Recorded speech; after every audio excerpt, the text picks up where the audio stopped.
We gather today at a dark moment. 660 days since the Israeli hostages were first cruelly taken by Hamas terrorists.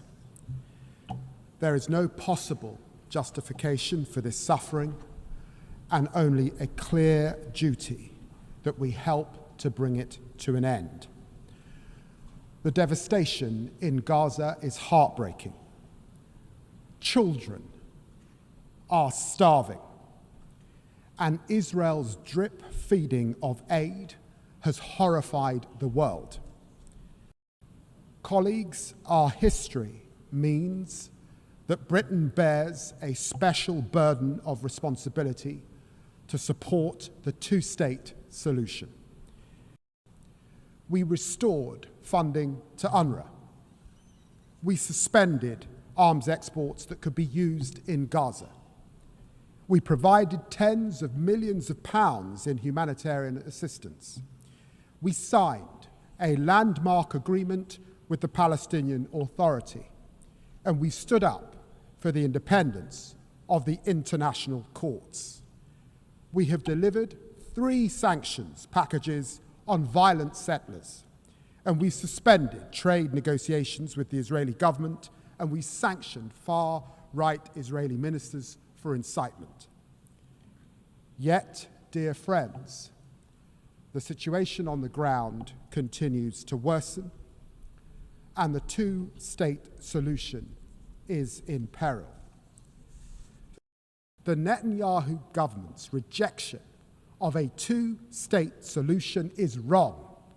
It's wrong morally and it's wrong strategically. It harms the interests of the Israeli people, closing off the only path to a just and lasting peace. And that is why we are determined to protect the viability of a two-state solution. And so it is with the hand of history on our shoulders that His Majesty's government therefore intends to recognize the state of Palestine when the UN General Assembly gathers in September here in New York.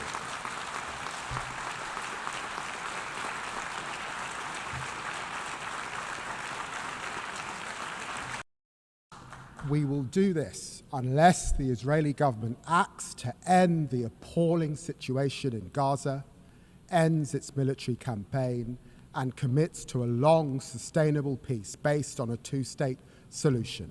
Our demands on Hamas also remain absolute and unwavering. It must now be resolved. Britain is ready to play its full and historic part. Thank you very much.